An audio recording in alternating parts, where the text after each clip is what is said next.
Okay, welcome everyone. In this video, I'm going to tell you about the most important themes that you need to understand in Macbeth. What is a theme? Well, a theme is just a concept or idea that a writer has an opinion about. It could, for example, be ambition, power, violence, love, relationships, these big ideas that people have views on, and writers write books in order to express their views on those topics. So, I'm going to show you what are the topics that relate to Macbeth, how can you analyse them, and how can you use that analysis to reach a grade 9 in your English exam. First of all, the first theme that we are going to discuss today for Macbeth is the theme of deception and the supernatural. So these two are linked together because in the play, it is the supernatural that does the deception. So supernatural, super means above or beyond, supernatural means above or beyond nature. Now, that might relate to religion, spirituality, or things like ghosts. And in the case of Macbeth, it relates most obviously to the witches. So, we know that the play, from the start, is somehow about things going against nature. So one of the very first lines in the play from the witches is, "Fair is foul and foul is fair." So they tell us that what appears to be good, fair, is actually terrible, foul, and what appears to be evil or foul is actually fair or good.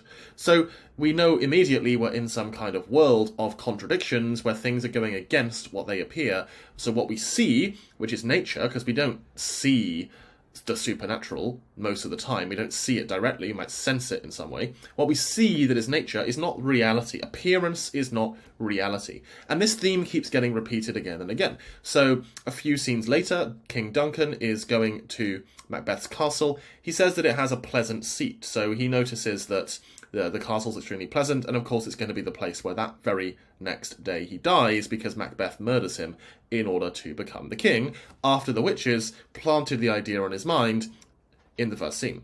So, Duncan is someone who's very unaware of the way that appearance and reality don't match up. He seems quite innocent or even ignorant, because the previous Thane of Cawdor, who was a traitor, right, working with the King of Norway, Macbeth killed him off stage in a battle, and that's why he favours Macbeth. Anyway, Macbeth killed this first Thane of Cawdor, and when, he didn't kill him, he defeated him in a battle, and then he was executed. But when Duncan learns that this Thane of Cawdor has been executed, he says there's no art to find the mind's construction in the face. In other words, we can't tell from someone's face, through any art, how the mind is made up or constructed. We can't tell what's going on inside someone's mind from how they look. And then he says, "He was a gentleman on whom I built an absolute trust." He trusted the old Thane of Cawdor, but he was a traitor.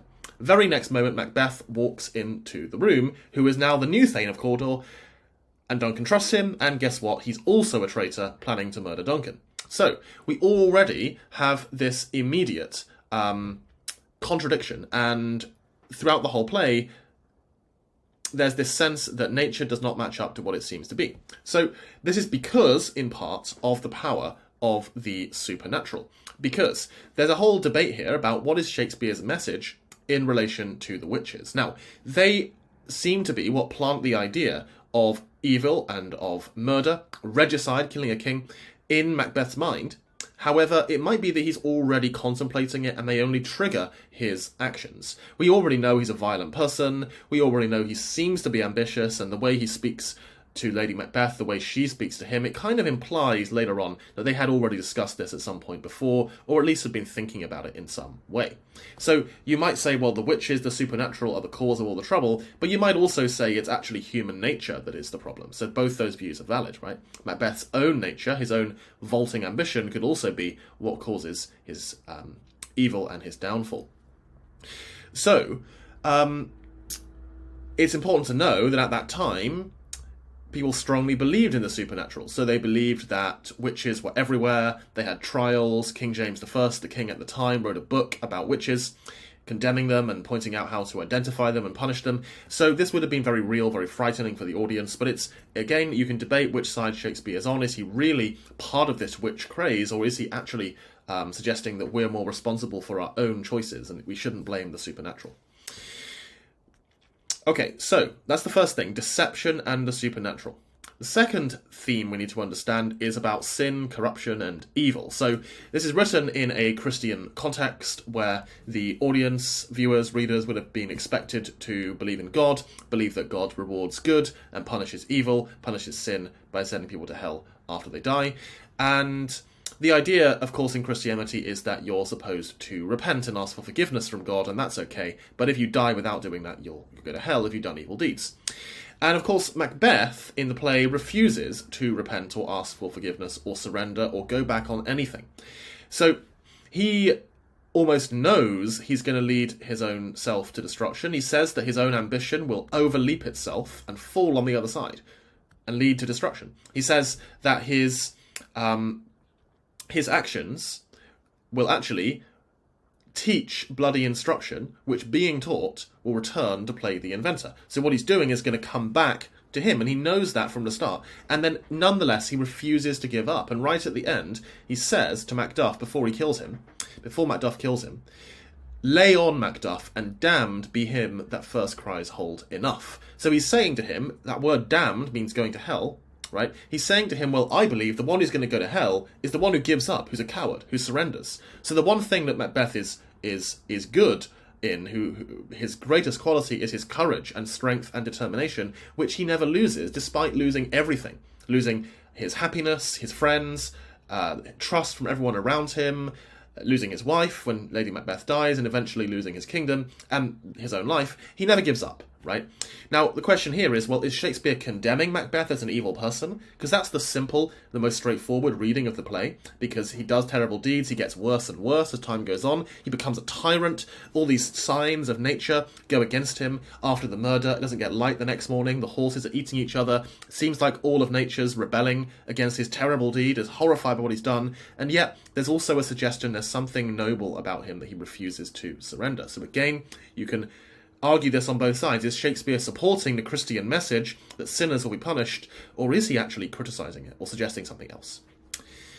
Okay, the next theme is kingship, right? What is it to be a king? What does it mean to be a king? Now, James I was the first king to be the king of England and Scotland at the same time. So he came down from Scotland after Elizabeth I died, and a lot of people didn't really like this.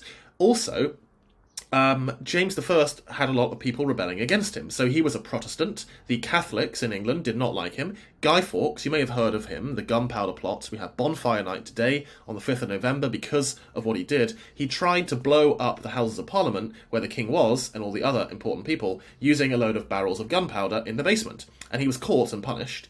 But people were very scared that there were going to be other plots against the king. Now, James I believed in the divine right of kings, that I am chosen by God, and I'm part of what is called the great chain of being. It's a long chain, a hierarchy from God, and then the angels, and then the king, and then the nobles, and then ordinary people, peasants, and then animals. And if you rebel against that chain, you are rebelling against God. If you go against the king, you're sinning against God. And that's what many people believed, right? Now, there were those who criticised this idea and wanted more freedom. And in Parliament, of course, Parliament, we still have Parliament, and we have a king, or a queen rather, today. Many of them wanted more power for themselves and not from the king, and criticised the divine right of kings. So again, well, which side is Shakespeare on? So he says in Macbeth, and portrays the terrible consequences of regicide, of rebelling against a king. Because Macbeth has a barren sceptre. He has a fruitless crown, right? So it's all empty. He's got the sceptre, the crown, the sign of being king, but it's worth nothing to him because he's so paranoid and afraid of people plotting against him that they're going to do the same thing to him that he did to Duncan, and especially Banquo and his son, because the witches predicted Banquo's children will be king. Now here you might wonder, actually, why is he so worried about children? Macbeth doesn't have any children. Barren, fruitless, that means not creating life, right? So is he worried? Somehow he feels empty, like he's not a real man, because he doesn't have any kids. Maybe he can't have kids. His wife appears to be able to, and she says that she has had children before, but possibly not with him. It's not clear. Anyway, he feels that he's not a proper man, and that's the next thing we're going to talk about, because Banquo's kids are going to be king and not him, and he's terrified of this. But the point is that his kingship's worth nothing, right? He got what he wanted, but it doesn't make him happy. So clearly this is going against the idea of rebelling against the king, and then Macbeth he goes into greater and greater evil, tyranny, because he's a not the rightful king, he's murdering innocent people, and eventually, of course, has a terrible ending and downfall. However, you could also look at the other side of this, right? You could also argue, well, okay, Macbeth becomes a tyrant, but he has absolute power. A bit like James I had absolute power, right? He can do whatever he wants, no one can stand up to him. Isn't that the whole problem? This is one way of looking at it, that actually Macbeth is promoting the message that if you have absolute power, then you will be corrupted absolutely. You'll become a terrible person, like Macbeth. Now, Duncan apparently wasn't a terrible person, but then you can still look at it from that point of view, that if anyone is given that much power, it's going to create conflict, it's going to create violence, and maybe not every king is bad, but if you get a bad king, then there's nothing you can do about it except a bloody and violent war, which is not a good system. So again, is Shakespeare really on the side of the divine right of kings, or is he subtly criticising it? He couldn't openly criticise it, not if he wanted not to, to keep his freedom and not go to prison or even be killed, but is he perhaps actually criticising this idea? Again, you can debate both sides. One more useful thing to know, by the way, Banquo was supposed to be the ancestor of James I, so he deliberately has bits in there to appeal to the king. When Macbeth sees a vision of Banquo's children being kings, he has one of them which is carrying 2 sceptres or 2 crowns, like James, king of 2 countries, England and Scotland. So he's sort of playing up to James I, but is he also behind his back criticising James? And another example of how he might be doing that, so, there's an important scene, most people don't pay attention to it, when Macduff, who's against Macbeth, goes to England to meet Malcolm, who was Duncan's son and who was supposed to be king after him, and they plot against Macbeth. Malcolm pretends to be an evil person. He says, well, if I become king, I'm going to go and sleep with all of your wives, steal all your money, do terrible things. And Macduff says, well, then I guess you shouldn't be king. And he's about to leave before Malcolm says, oh, I'm just kidding, right? It was a test. Now, that's very interesting, isn't it? Because if he's the divinely appointed king as the son of Duncan, it doesn't really matter if he's a bad person. If you judge him to be a bad person, you're going against God, remember? So is Shakespeare again reinforcing the idea the king should actually be the best person, the most kingly person? In Banquo, Macbeth says that Banquo has royalty of nature. Is that really what Shakespeare is saying? Again, you can debate it. Okay, so the last 2 things I'm going to talk about are masculinity and femininity, and then destiny and free will. So this is about gender, right? Now, gender just means the sort of expectations, ideas in society about how men and women should behave. Now, the interesting thing here, some people think that Shakespeare is criticising what feminists call the patriarchy, which literally means rule by men. That word archy is rule, like monarchy means rule by one king or one queen. So patriarchy means rule literally by fathers, right? Not even all men necessarily, but by the male gender. So the evidence for this is Lady Macbeth, that she is certainly someone who seems to rebel against what people in Shakespeare's time felt were how women should be. And she says that she'd be willing to kill her own children, she wants the spirits, what are these spirits? Ghosts? Devils, something evil. She wants them to unsex her, make her into a man, so that she can murder Duncan or encourage her husband to do it and gain power. So she desires power, she's violent, strong, ambitious, things that women were not supposed to be in Shakespeare's time. But again, there's always 2 viewpoints, because is this really portrayed as a good thing? Like, she's portrayed almost as a monster, almost like a witch, in that she's calling on evil spirits to make her strong. Murdering her own children is not exactly an image, even by any standard, of what a woman should be, or what freedom is, or what a good person would do. So is Shakespeare also suggesting that if you go against these gender roles, then you'll become evil, like Lady Macbeth? Again, both viewpoints are valid. It's up to you which one you think is Shakespeare's real message. I'm just giving you the evidence on both sides. Finally, destiny and free will. So another question in the play, do we have free will? Now, it ties into religion, because at the time, many Protestants, and England and Scotland were officially Protestant, and still are officially Protestant, believed there was no free will. So they believed in predestination, that all of your actions were chosen by God before you were even born, and so you were already destined either to be good and go to heaven, or be bad and go to hell, and there wasn't really much you could do about it. But other people did believe there was more of a role for free will, to freely accept God's grace and so become a better person. So Again, which side is Shakespeare on? Now, it could seem that it's Macbeth's destiny to go and commit evil and then eventually suffer a downfall because the witches set it up for him. They predict the future, and guess what? The future comes true. But are they really? Do they really have what Lady Macbeth calls, well, actually it's her husband in the letter that she received, but she reads the line, more in them than mortal knowledge? Do they really have secret knowledge of the future? Or do they actually just manipulate Macbeth's psychology?